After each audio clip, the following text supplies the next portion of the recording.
I do honestly believe in all relationships, we come together at a certain point in our lives because we need something from that other person.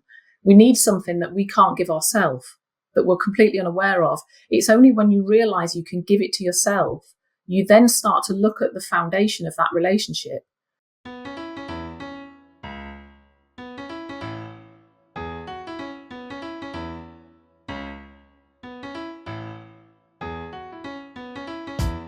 "83% of Americans identify as not very happy, which can hold you back and negatively affect your relationships and your business.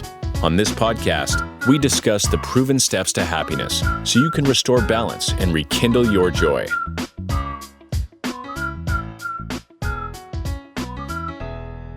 Welcome to another edition of How to Be Happier for Entrepreneurs. As always, I'm super excited. Today, we have Sharon from the UK. How are you, Sharon?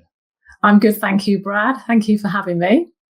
So we're going to talk about something today that affects most of us. There's very few people that escapes this. And we're going to talk about how our childhood programming affects our intimate relationships as an adult. And there's so many people who are in bad relationships and have no idea that the cause really has to do with things that happened decades ago. So yeah, we're going to have an awesome conversation with Sharon, who specializes in this. And let's jump right in. So Sharon, can you give us a version or tell us what was your childhood programming like? What was it like as a child for you? It's funny, actually, what you said there of like having no idea, because I didn't have any idea until I was an adult. And my childhood programming was very much, I guess I felt there was some love there, but maybe that they might not be available to me all the time. So I treated love very cautiously. You know, I could feel it at times from certain people, but not from everybody. So it made me think at times that maybe it's not completely available to me and I have to just earn it. That was definitely my earlier sense of knowing that, and knowing that now as an adult. And you went through a real stressful time as a child when your folks got divorced, right? Yeah, because I was really young at the time. You know, I was about 5 years old. And I actually carried so much anger to my parents because we went to court, and I remember being such a tiny child being asked, you know, who do you want to live with, your mum or your dad? And I'm thinking, well, both of them.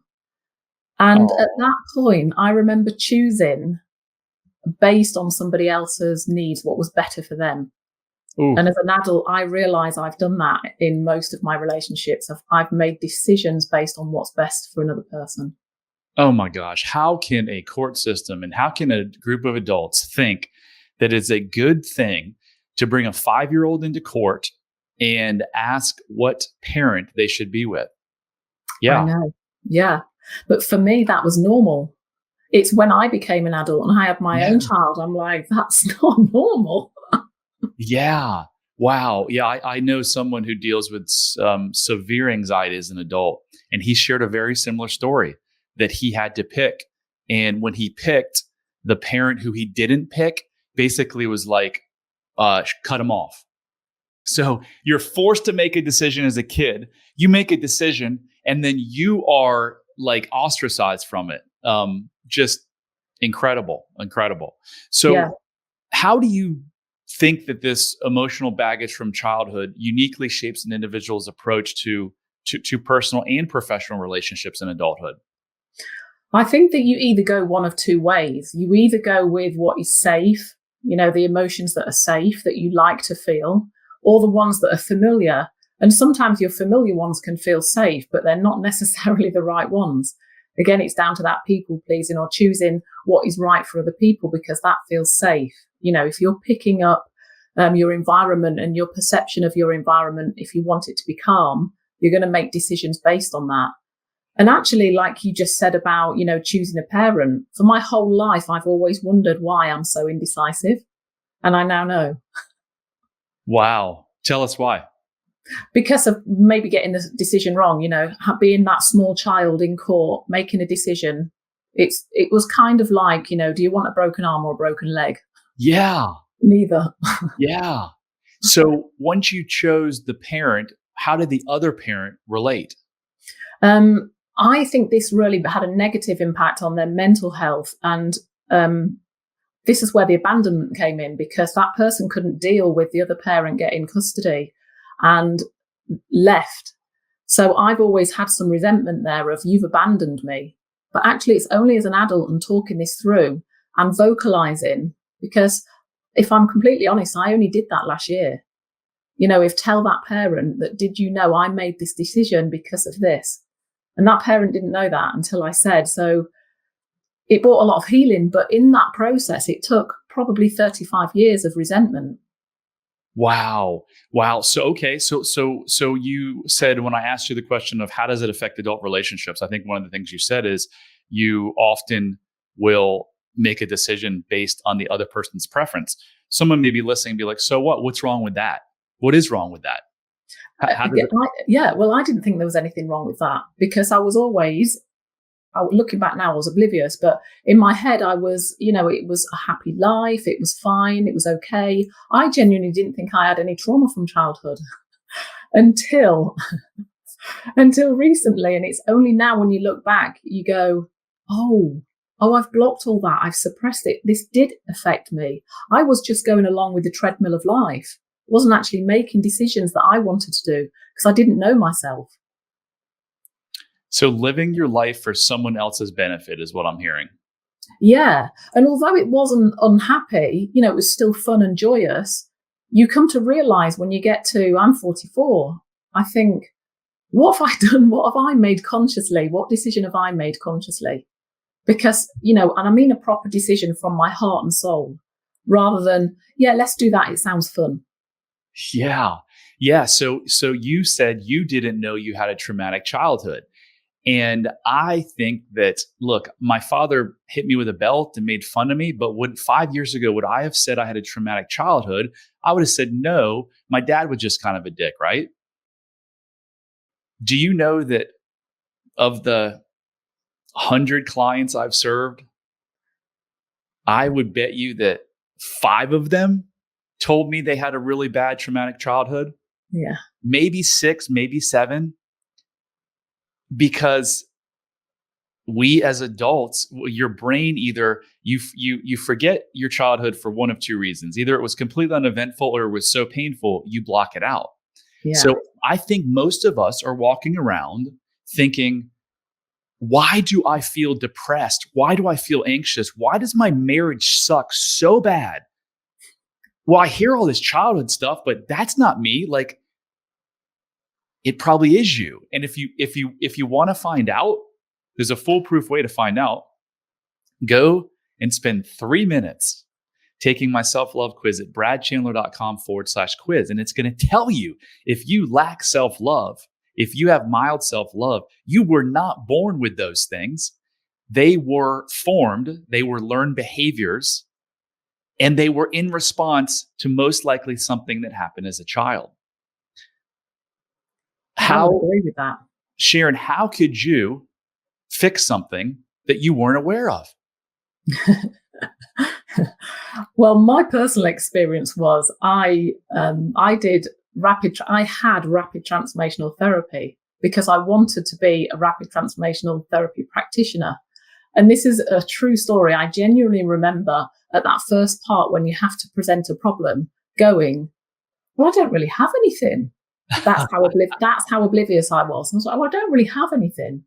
And the first person that used this therapy on me, they were like, and what's your childhood? And I literally skimmed over it. Like you just said, you ask all them people and they're like, it was fine. And I skimmed over it. And then it hit me.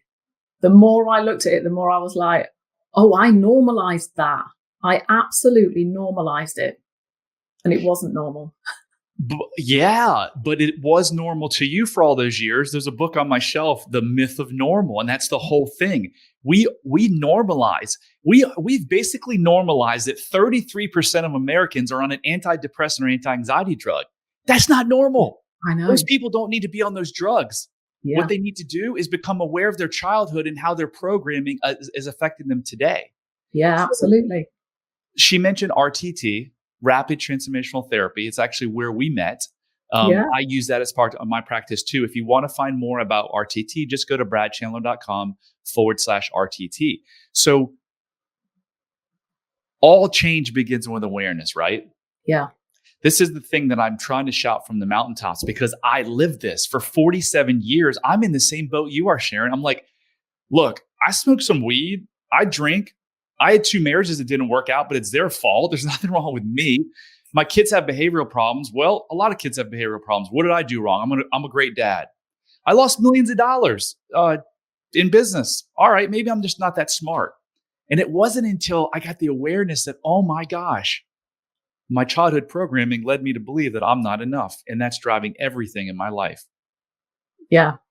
And I think that was the realization I had of that. If you want anything to change and you want to interrupt anything, you have to go in at that subconscious level, because my consciousness of it was that ignorant and oblivious. It was completely unaware of what was running in the background every single day until I had the awareness of it. And then I pulled it into my forefront of my consciousness and I could deal with it. It's only then going back and, interrupting it at that subconscious level. Because if you don't do that, it's continually going to play. It's like a download, isn't it? It's like a direct download into your subconscious mind that continues to play until you interrupt it. Yeah. What controls your behavior? Subconscious. Your subconscious thoughts. When were your subconscious thoughts most likely formed? Your feelings, your emotions, everything you respond to, your reactions. When were they likely formed? Oh gosh, between birth and probably 7. Yeah. You spend most of that time in an alpha wave brain state. That means you're walking around being hypnotized by society, by everyone around you. Yeah, it kind of bypasses the subconscious mind. It's a direct download. It misses that first part. It goes straight into the subconscious. Yeah. I mean, look, we could talk about this. I love this stuff because it just fascinates me to no end that we have so much suffering in this world, Sharon, on every level, from child abuse to child sex trafficking to the wars to terrorism to drug use to divorce, obesity. Where does it all come back? What's the one common factor of all those things I just mentioned? Our programming. Our programming. Our subconscious behavior. Our subconscious behavior is telling us that we're not good or we're not smart enough or fast enough or not lovable enough. So therefore, we're hurt. And what do hurt people do? Hurt people. They hurt people. Do you think that there's a terrorist that has ever walked the planet that had their needs met as a child? No. Do you think there's a prisoner in a prison today that had their needs met as a child? No, absolutely not. There's no way. What do? We put them in solitary confinement. We take these kids who are, in juvenile detention. They're in juvenile detention because they lack a connection, because their subconscious mind is just trying to protect them from the pain that they live with as a child. Yeah. And I think if there was so much more understanding of that, it would be easier to, one, rehabilitate people, and they would be less of that behavior as a society. Yes. People would be more connected to themselves. People would understand themselves better and actually take some accountability and responsibility. Yes. We don't need to punish people, just like you don't need to punish kids because it doesn't work. Yeah. I'm not saying we close down jails, but what I'm saying is instead of punishing people, teach them what we're talking about today. Sorry, I get so passionate about this that I want to literally help change the world, and we can, one person at a time. So Sharon, back to you and your relationships. So rough childhood, you thought your childhood was fine. You found out that at 5 years old, when you got to go in front of a judge and pick a parent, like that's really, really, really hard on you, really, really bad. Mm-hmm. What did that lead into in picking your intimate relationships? How did it influence it? Well, I think that I picked somebody who was that kind of rescuer, that father figure, that person who could be my protector, and I had complete disconnection of myself. So it was like I needed somebody else to, well, I suppose, be the parent. I was still Sharon, the wounded little child, although I was oblivious to that. My little wounded child was with me and she wasn't going to get any more wounded. So the best thing I could do was pick a relationship that made me feel safe. Wow.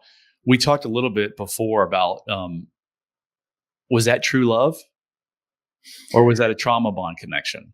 I would say more a trauma bond, definitely. And, that element of codependency of this, I'm dependent on this person, I do honestly believe in all relationships, we come together at a certain point in our lives because we need something from that other person. We need something that we can't give ourselves, that we're completely unaware of. It's only when you realize you can give it to yourself, you then start to look at the foundation of that relationship. And especially if that other person isn't giving themselves what they need and they're expecting that of you, you could then hold resentment to them. There's so much going on. So much going on, and it's all unconscious, so you don't know it. No. So I have an infographic on my screen. You can't see it, and nor can the listeners. But I want to ask you, on the left-hand side, it's from Terry Cole, this amazing therapist. On the left-hand side, it's trauma bond, and on the right-hand side, it's true love. So I want to ask you these questions real quick. Okay. Did the relationship start with instant attraction and irresistible chemistry? No. No. Okay. All right. So so the opposite of that was in true love. On the other side is the relationship starts with attraction and curiosity that builds over time. Oh gosh, I don't think either of them. Okay. All right. That's fair. And I know why. It's because I spent so many years being numb. It's only really now I'm unnumbing. But for me, it was more of a connection because somebody was funny. But yeah, go on, carry on. This is interesting. Because someone was funny? Yeah. So, interesting. All right. So the next bullet point under trauma bond is the connection is highly physical and sexual. Yeah. Okay. So we checked one there. Yeah. The opposite of that, true love, is the connection is physical, sexual, emotional, and intellectual. No. Yeah. So most relationships, how many relationships do we know where someone met at a bar and had too many drinks and then went home and boom, it just started and then it never ended? The next trauma bond, the third bullet point, the relationship cycles through extreme highs and lows. It's funny because not really, but I think that was my doing of choosing safe that's calm. Yeah. Choosing something where it's not going to be disruptive. So it was you were codependent, like you said. So instead of getting low or high, you were just like, I'm numb. I'm not going to feel anything. Yeah. Let's keep this mutual because mutual is safe. Yeah. So the opposite of that for true love is the relationship is stable and predictable based on mutual trust. Did you have mutual trust? No. No. The next thing. It wasn't stable emotionally, no. Yeah. The next trauma bond is important conversations are avoided. Absolutely. Absolutely. Yeah. You said, I don't want to talk about anything because if it's bad, oh my God, he might leave me. And then I don't have that father figure, whoever I need. Yeah. True love, important conversations are a priority. Mm. Important and tough, I would say, conversations, right? Yeah. The fifth trauma bond, the relationship feels like an addiction that you are powerless to quit. I think more so now than earlier on. Looking back, I can see that, but at the time I couldn't. But yes, I would say that. And then the opposite of that for true love is the relationship feels like an honor, a privilege, and a choice. Mm. Actually, I think I felt that at the time because I always had that belief that I was much more mature than what I was, but clearly not. Yeah. So this is interesting. So you've got elements of kind of both sides, mostly trauma bond. A couple in true love. But I can tell you when I read this, it is like someone wrote a book about me. Up until I did the work and figured out my programming. Oh my Lord. Like I was trauma bond central. Every relationship I had up until the last 3 years was a trauma bond. If I didn't feel instant chemistry and instant attraction, then something was wrong. I ran from it. Yeah. Physical, sexual. No, we didn't talk about tough things because I was like hiding. I didn't want them to know my true self because I thought it was, not worthy. Yeah. So in your experience, what are the most effective strategies for people to recognize and break free from these negative relationship patterns that they learn in childhood? I think having the awareness first. So some of the strategies would be I think first having the awareness, I stumbled across, you mentioned that book, The Myth of Normal. You know what it's like when you listen to a book. I listen to a lot on audio. So you listen to one book and then you're recommended similar books and it kind of leads you down this path. I think a lot of my inner work that I've done on myself has been through that, of listening to professionals give you advice and try and act upon it. It's definitely having the courage to do that inner work, to take some responsibility and to know that you might actually be responsible for some things that are going on rather than continually blaming. That's probably the first thing to notice. If everybody else is to fault or everything else is the world isn't working right for you, there's something there. So if someone called you today, here's this podcast and calls you and says, I'm going to work with you, and they are in a terrible relationship, can you walk them through kind of what exactly you would do to bring them awareness and have them change? Yeah.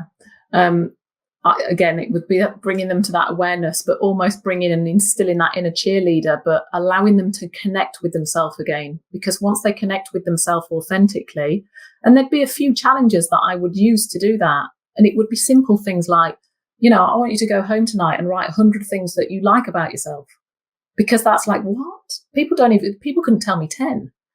And it's not about overloading that of I'm good at this. It's actually going, you know what? I like rice more than potatoes. Or, when you're that sure that you know yourself more than anyone else. So you're connecting back. You're just connecting yourself back to your heart because you know what you need and want deep down. Everybody knows once they're connected. It's not about me telling that person what to do in terms of what they should do. It's about them finding themselves so they can make that decision consciously. I was listening to a Jack Kornfield podcast this morning, and he was like, you can't truly open your heart until you accept yourself.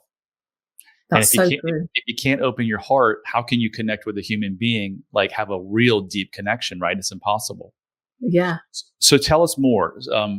Someone comes to you, crappy relationship, you help them connect them to themselves. One of the things you do is have them write down 100 things.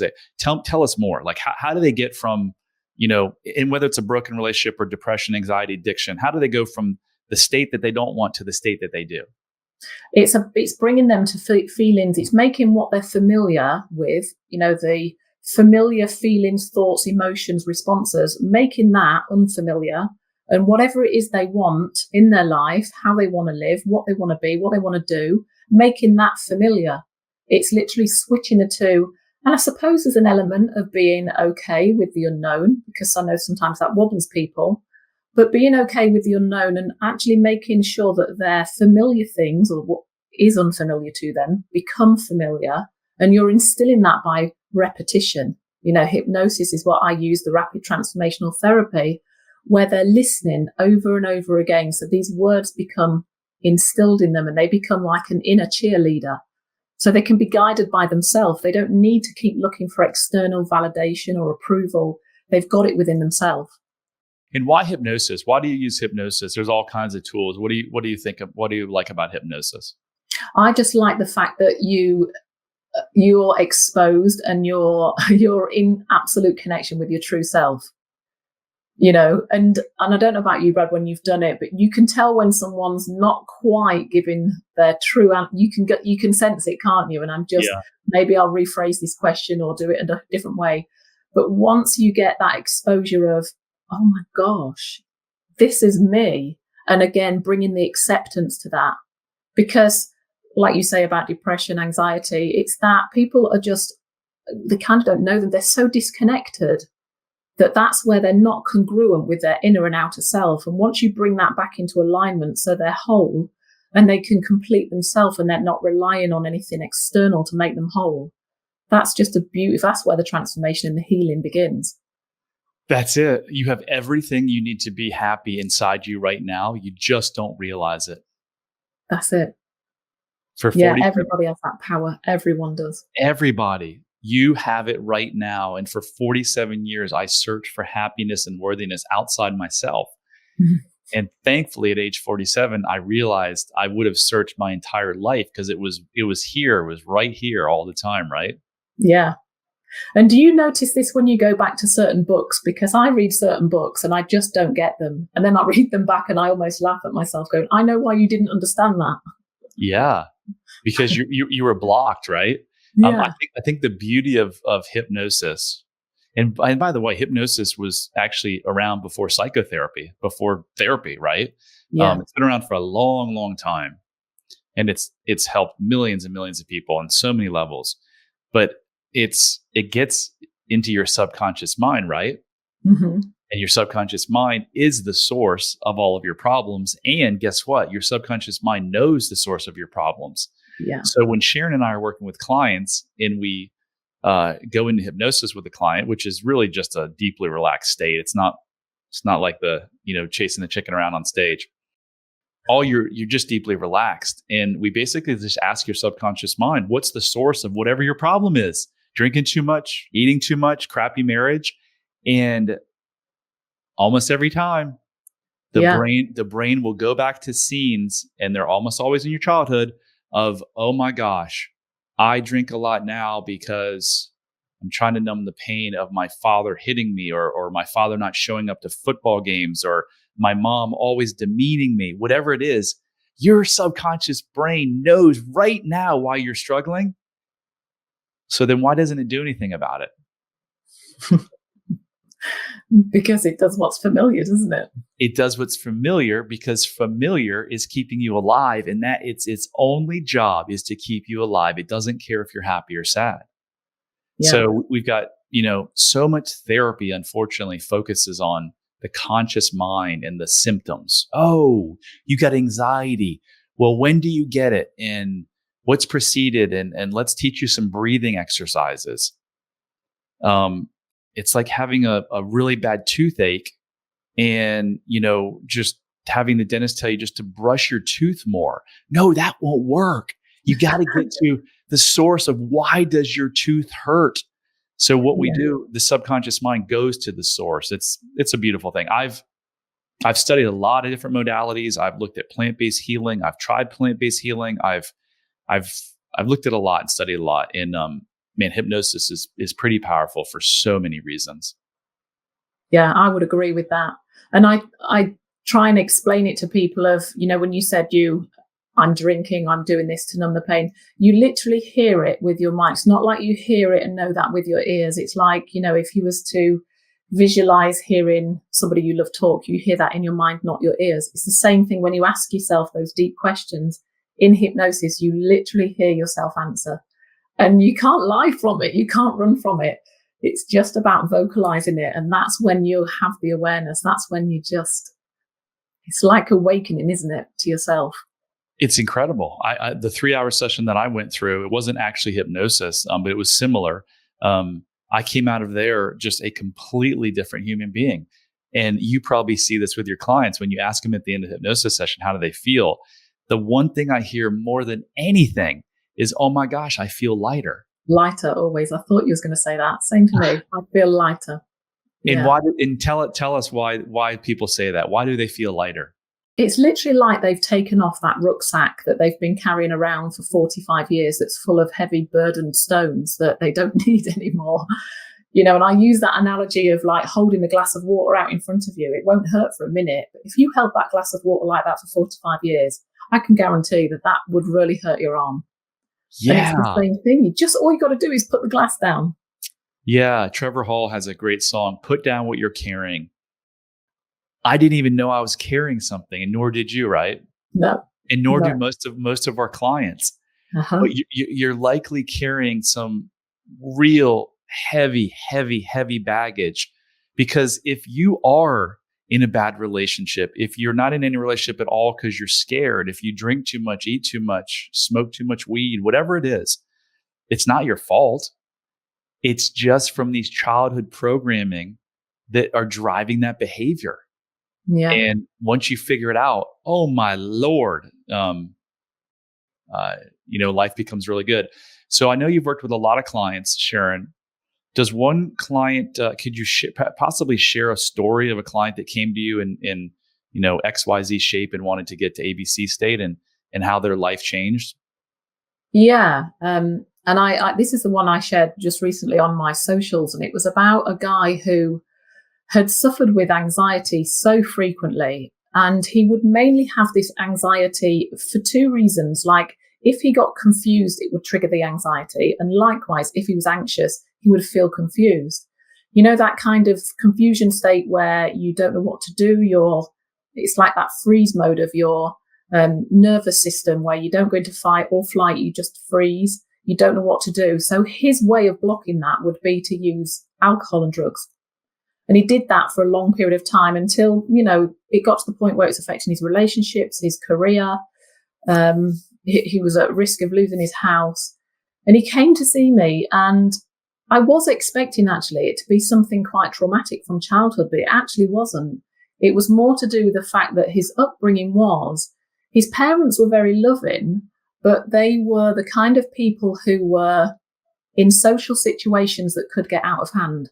So often the father would have to deal with unpleasant things of, you know, and it was physical fights and stuff like that.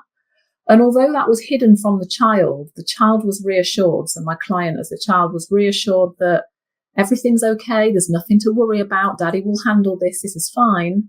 So he could sense, his nervous system could literally sense there was something going on that was unpleasant, but he was being reassured and saying it was fine. So he couldn't understand. He just developed this confusion from probably 5 or 6 years old. He carried it through his entire life. And when we interrupted that with the hypnosis to find out where that came from and reframe it for him, gave him that insight of, oh my gosh, I can make them connections now. I know why this happens. He has had no anxiety. He has been able to drink socially. So not to the state where, you know, he did before. So it's a social drink where he's in control of it. He's had absolutely no anxiety at all. And it was one of my favorite ones, that one. Beautiful story. Who was the father fighting? Just other people, like whether it, not necessarily gangs, it wasn't like that. It was just altercations with other people, adults. So his other father, outside of the family. Got it. So that tells a lot, right? If the father's getting in fights on a regular basis, what does that tell you about the father? Did the father drink? The father did drink. Yeah. And our mentor, our same mentor, Marissa Peer, says that she has never met an addict that thought that they were enough. That's right. And it's not the drinking that's the problem. The problem really is how that person feels about themselves. Yeah, so, always. And this proves it, right? So your client likely felt, if your client would take my self-love quiz, I bet you he would show lack of self-love, because when your father or your mother lacks self-love and they don't feel enough, how can they ever teach you how to feel enough, right? Yeah. And you're right. And interesting, off the back of that person realized that the relationship they were in wasn't the correct relationship and made a decision to end it. Because he had to be the true person. You know, it was a hard thing to do, but the realization of, I'm in a relationship that isn't right for me or them, and making a conscious decision to end it happily, you know, mutually, without the stress, without the fight, without the court. It was a realization of, this is for the best of both of us and for our child. Amazing. How many clients have come to you with an issue, and then once that issue's solved, all of these other things in their life gets better? Yeah. And it's funny because it's like that, like you say, they kind of see it as a bit of a miracle. We know how good and how powerful it is, but we expect it, but they don't. They're so shocked by it and taken aback of, how can this be? It's magic. But actually not making the connection until they've had the session of, oh, I get it now. And it just makes them more conscious, like you said, about, you know, that consciousness. The talking therapies in particularly, you could talk about them. They won't ever change the subconscious programming. So once they've interrupted it, they go on to be who they're supposed to be, and then share that as well, don't they? Do you find that? Yeah, because most society doesn't know about these programs that we have in RTT. Most of them are like me. I went to therapy for 30 years, right? So in our mind, you go to therapy and you might make incremental improvements, and it's going to take a long time. So I think our clients are shocked when, you know, in the course of 1, 2, 3 sessions, like their entire life changes. They're like, how is this possible? And then you've got the clients who are like, can this stay? can this really stay? And we're like, yeah, if you just continue to believe in the truth that we unearth, it can stay. So again, if you're thinking, I wonder if I have these childhood programming issues, just take the 12 question quiz. It only takes 3 minutes at bradchandler.com/quiz. And then you're going to know, and then you're going to have a sense of awareness. And then with that awareness, you can start doing the work. Call Sharon, call myself, go get help on your own. But know that if you're suffering today, there is a better way. Don't say you've tried everything, because if you're still suffering, I promise you haven't tried everything. There is a better way, and you deserve to live a deeply connected life with purpose, where you wake up each day and do the things that really, really make you happy and fulfilled. Sharon, how can people reach you if they want to reach out and find out more about you? So my website is sharonmorrow.co.uk. There's all the information on there about what I do, where I've come from, my past, my history, but also now how I help people overcome trauma, childhood trauma, but also anxiety as well. You know, I try not to use the word childhood trauma for the very reason that we talked about. No one thinks that they had childhood trauma, or very few. So I started saying childhood programming, because I don't want someone to tune out when they hear trauma, because I think I would have would you have tuned out 5 years ago if someone said, hey, this show's on childhood trauma? Absolutely. Yeah. And as you pointed out, trauma doesn't mean that you were locked in a cage. That's right. Yeah, that's a very interesting point. It's that I think that was explained in that book you said, Myth of Normal, of the big T trauma and the little t trauma. They're still traumas, aren't they? Even if you don't get your needs met, that's still a trauma to a child. Yeah. But that word is scary. We associate it to be something horrible. Yeah, your little sister comes home from the hospital from being born, and you think your parents love her more than you. What is the story you create? I'm not lovable. And why am I not lovable? Because I'm not good enough. And now I got to go for the rest of my life and protect myself and be a people pleaser and be in a codependent relationship from this one little thing. And it's not your fault.